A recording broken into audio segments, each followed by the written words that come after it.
लोग question paper कर रहे हैं पूरा का पूरा सॉल्व इकोनॉमिक्स का, जो लोग वीडियो से कर रहे हैं भाई डिस्क्रिप्शन में लिंक रहेगा, डाउनलोड करिएगा वहाँ से। आइए, state the law of demand. Law of demand का मतलब क्या? प्राइस ज़्यादा है तो डिमांड कम है, प्राइस कम है तो डिमांड ज़्यादा है, अन्य कारक स्थिर होना चाहिए। Law of demand is the relation between price and commodity. When price rises demand will be fall, price fall demand will be rises, other factor will be remaining constant. What is inferior good? Low quality goods को कहते हैं inferior goods, घटिया goods. Define income elasticity of demand. Demand में परिवर्तन होगा income में परिवर्तन होने के कारण, डिमांड में परिवर्तन होगा इनकम में परिवर्तन होने के कारण, उसे कहते हैं income elasticity. Percentage change in quantity demand due to the percentage change in income. उसके बाद क्या भाई? As a price of commodity decrease, 6 से 9 हो गया प्राइस, ओरिजिनल 6 है घट के हो गया 9, माना डेल्टा पी हो गया 3, पी हो गया 6, और डिमांड हो गया 10 से 5, माना ओरिजिनल है 10 और घट के हो गया 5, माना डेल्टा पी 5, ओरिजिनल है 10, 5 डिवाइड बाई 10। ओरिजिनल प्राइस है 6, घट के हो गया 3, 3 दूना 6, 2 पच्चे 10, 5 5 स्वाहा, आंसर आया 1। आंसर कितना आया? 1। इस तरीक़े से होगा। चलो आगे देखते हैं। फिर क्या भैया? Define marginal cost of production. Marginal cost माने additional cost, extra cost. It is addition to the total cost when 1 extra unit will be produce. एक भी एक्स्ट्रा यूनिट बनाओगे तो टोटल बढ़ जाएगा, इसको कहते हैं marginal cost of production. Why long run cost never exceed short run cost of production. कभी भी लॉन्ग रन कॉस्ट ज़्यादा नहीं होता है शॉर्ट रन कॉस्ट से, क्योंकि लॉन्ग रन में हम लोग अभ्यासग्रस्त हो जाते हैं, मैंने एक्सपर्ट हो जाते हैं। क्या हो जाते हैं? और long run cost and short run cost not are same, not are equal, because price are increases, price बार उठ जाएगा। कैसे भाई? सेम हो जाएगा खर्चा। चलो आगे बढ़ते हैं। Next, show the average revenue and price of the product of a form equal to each other. अरे वही शो करना है, relation among tier AR and MR under perfect competition, माने price equal to AR and MR. Table बना देना है, table, और उसमें डायग्राम शो कर देना है। समझ पा रहे? Price equal to AR and MR. फिर देखो क्या भाई? What is mean by expansionary fiscal policy. Expansionary fiscal policy कौन अडॉप्ट करता है? गवर्नमेंट। कब अडॉप्ट करेगा भाई? जब महंगाई बढ़ता है। जब क्या होगा?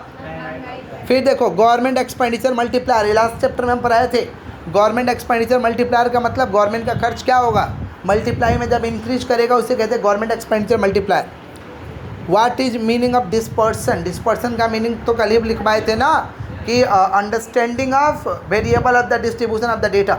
Understanding of distribution of the data, data को जब समझेंगे उसको हम डिस्पर्सन कहते हैं। What is disguise unemployment. Disguise unemployment खेती बाड़ी में होता है, माने एक्स्ट्रा लेबर को खटवाओ, उसका वैल्यू 0 हो रहा है। माने एक जन खटेंगे तो 500 kg, 2 जन खटेंगे तो 500 kg उपज, तो एक ठो का एक्स्ट्रा कटा लिए ना, उसका वैल्यू क्या हो गया? 0 हो गया। क्या हो गया? अरे अकेला 500 kg का उपज होना तो अकेले खटो ना, 2 जन को खटवाना जरूरी है क्या? इसको हम कहते हैं डिसगाइज अनएम्प्लॉयमेंट। क्या कहते हैं? Marginal productivity of labour equal to 0। Mention 2 causes of income inequality in India. Income inequality के 2 कारण बताना है। क्या कारण है कि हमारे देश में इनकम इनइक्वालिटी है? तो पहला क्या? अंडर एम्प्लॉयमेंट, लोगों को मैंने सैलरी कम मिल रहा, अनएम्प्लॉयमेंट, पॉवर्टी, समझ पा रहे? इन्फ्लेशन, ठीक है, ये सारे के सारे कारण हैं। फिर देखो क्या भैया नेक्स्ट क्या है? Mention 2 advantages which India enjoy a member of World Trade Organization. World Trade Organization का एडवांटेज बताना है। तो ये क्या करता है भाई? To solve the dispute among the nations related to trade. ये मल्टीलेटरल ट्रेड को प्रमोट करेगा। मल्टीलेटरल ट्रेड को क्या करेगा? उसके बाद क्या भाई? Why life insurance is called contract of assurance. Contract of assurance क्यों बोलते हैं? क्योंकि LIC करा लोगे तो आप जीवित रहिएगा, आपको पैसा मिलेगा, आप मर जाइएगा आपके घर वाले को पैसा मिल जाएगा। इसलिए हम लोग कहते हैं कॉन्ट्रैक्ट ऑफ एश्योरेंस, माने पैसा मिलेगा ही मिलेगा, गारंटी है। तो हम लोग क्या बोलते हैं? LIC is based on contract of assurance because amount is payable on death और maturity whichever is earlier, whichever is, इसलिए हम लोग कहते हैं contract of assurance. What do mean by liberalization. Liberalization का मतलब क्या होता है? अननेसेसरी रेस्ट्रिक्शन, लाइसेंस को ख़त्म कर देना कुछ को छोड़ करके, इसको कहते हैं लिबरलाइजेशन। क्या कहते हैं? लास्ट चैप्टर का था रे बाबा। Explain the law of return to scale in production. Law of return to scale so the relation between input and output. Input और आउटपुट के संबंध को जो दर्शाएगा उसे law of return to scale कहते हैं। इट में we have 3 types, IRS, CRS, DRS। IRS का फुल फॉर्म क्या था? Increasing return to scale. CRS का फुल फॉर्म क्या था? Constant return to scale. DRS का फुल फॉर्म क्या था? Diminishing return to scale. समझ रहे? डायग्राम बना दीजिएगा, झाड़ू छाप की तरह डायग्राम था, याद आ रहा है ऐसा डायग्राम? याद ही नहीं आ रहा आप लोगों का, ऐसा ऐसा ऐसा ऐसा, IRS CRS DRS ऐसा था। चलो फिर देखो क्या भाई, नेक्स्ट क्या भाई, क्या है, व्हाट इज़ द, उसी में था give account of law of variable proportion. अरे लॉ ऑफ वेरिएबल प्रोपोर्शन भी इनपुट और आउटपुट के संबंध को शो करता है। इसमें 3 प्रोडक्ट था, total product, average product, marginal product. Total product माने टोटल प्रोडक्शन, एवरेज प्रोडक्ट माने total product divided by number of variable factor, marginal product माने एडिशनल रिलेशन वगैरह शो करना था। लॉ ऑफ वेरिएबल प्रोपोर्शन का 3 गो स्टेज था, increasing, decreasing, negative. Table वगैरह बनाइएगा, लिखवाया गया था क्लास में। उसके बाद क्या भैया, what are the main characteristics of perfectly competitive market. Perfectly competitive market का विशेषता बताना है।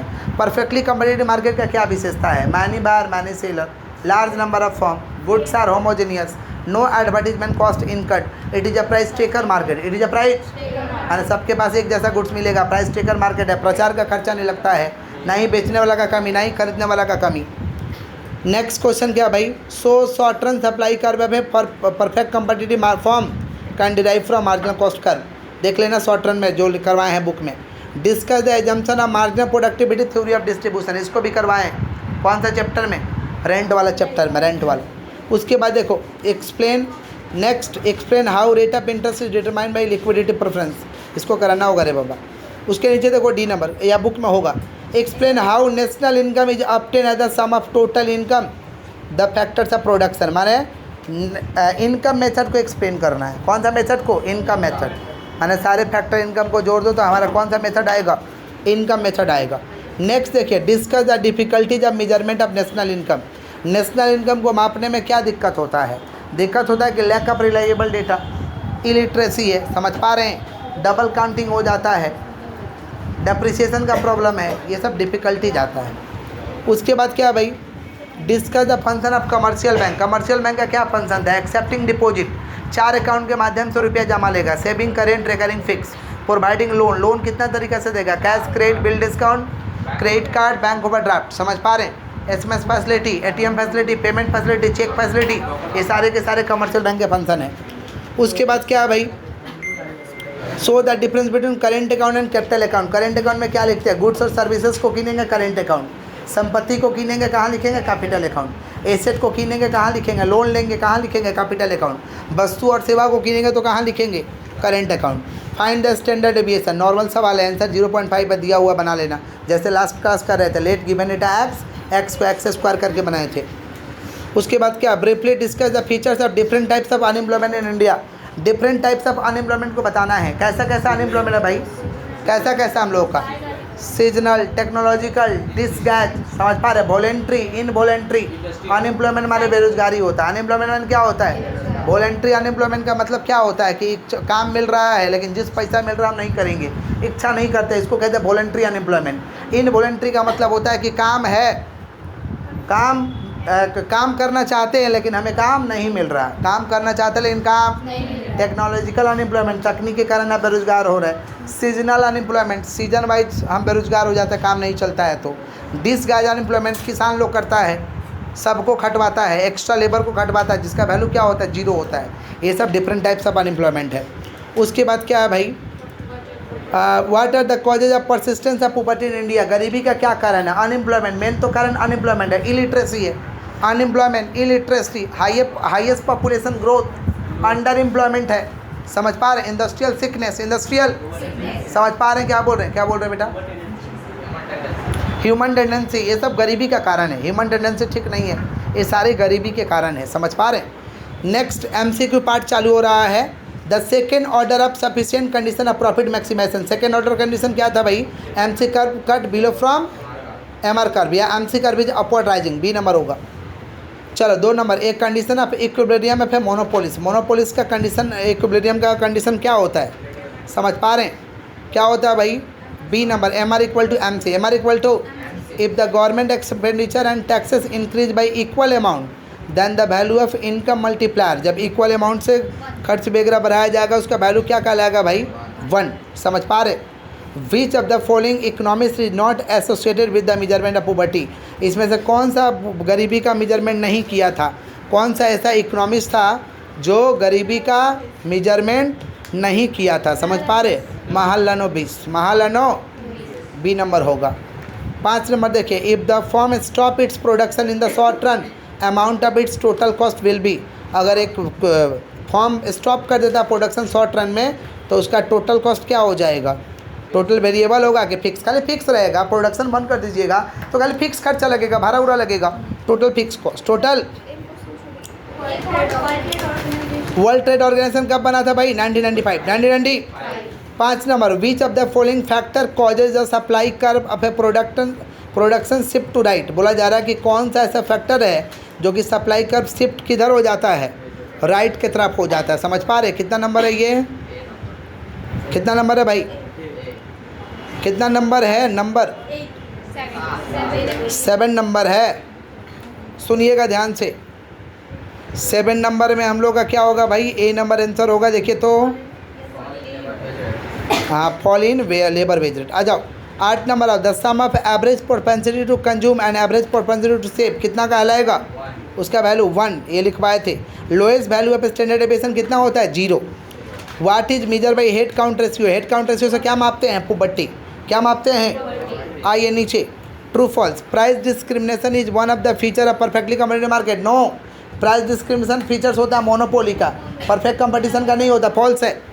उसके बाद देखो, the market in which there are numerous buyer but only few seller is called oligopoly. Yes, इसे ट्रू कहेंगे। माने many buyer but few seller, या few seller many buyer few seller, तो ट्रू है। Next, markup theory, markup is nothing but a plan profit. True, सही है। Markup का मतलब प्लान प्रॉफिट होता है। Variance is dash of standard deviation, square of standard deviation, square होगा। Monopoly inquiry commission was set up in the year, कब set up किए थे? 1964। कब सेटअप किए थे? In 1993 government of India appointed, कौन सा कमेटी अपॉइंट किया था? मल्होत्रा कमेटी। कौन सा? 1993 में मल्होत्रा कमेटी, 1991 में नरसिम्हा कमेटी। मल्होत्रा कमेटी बनाए थे इंश्योरेंस के सेक्टर में सुधार के लिए, और नरसिम्हा कमेटी को बनाए थे फाइनेंस के सेक्टर में, रुपया के सेक्टर में सुधार के लिए। समझ पा रहे हैं? उसके बाद देखो क्या है, a perishable goods has a very low price elasticity of supply. Yes, true है। नेक्स्ट क्या है, the supply curve will be horizontal if the supply is perfectly elastic. देखो, परफेक्टली इलास्टिक होगा तो सप्लाई कर्व वर्टिकल होता है। क्या होता है? Not horizontal. इलास्टिक में हॉरिजॉन्टल होता है, बट इन इलास्टिक में वर्टिकल होता है। इन इलास्टिक में क्या होता है? तो फॉल्स है। उसके बाद देखो, there is no difference between firm and industry under monopoly. Firm industry में कोई अंतर नहीं है क्या? मोनोपोली में? नो, कोई अंतर नहीं है। ट्रू है, सही है। In a monopoly market AMR is always greater than AR। नहीं, AMR हमेशा कम होता है। अरे मोनोपोली मार्केट के कर्व नहीं याद है क्या? ऐसा होता है, देख लो, मोनोपोली कर्व ऐसा लाइन, AR इधर होता है। AR, ये AR है और AMR इधर गिरता है। देखो इधर, तो इधर नीचे इधर गिरेगा ना, इधर गिरेगा तो ये हमेशा कम होता है, ज़्यादा नहीं होता है। फॉल्स है। ये MR है, ये MR है, ये AR है। चलो उसके बाद क्या है भाई? उसके बाद क्या है? The value of range of setup observation cannot be negative. Range का वैल्यू निगेटिव नहीं हो सकता है क्या? ट्रू है। चलो आगे बढ़ते हैं। फिर the standard deviation of set up 20 observation is 10 if 2 is added this observation. New standard deviation क्या 12 होगा? नहीं, फॉल्स है भाई, 0 होगा। 0 सेम, जब सब चीज़ रहेगा तो 0 होता है उसका value. There is close relation between unemployment and poverty. गहरा रिलेशन है क्या बेरोजगारी और गरीबी का? यस। अरे गरीब कौन है? जो बेरोजगार है। बेरोजगार कौन है? जो गरीब है। ट्रू होगा। उसके बाद क्या है भाई? उसके बाद क्या है? Income inequality has increase in India during plan period. True. Life insurance corporation को कब स्टैब्लिश किए थे? 1956।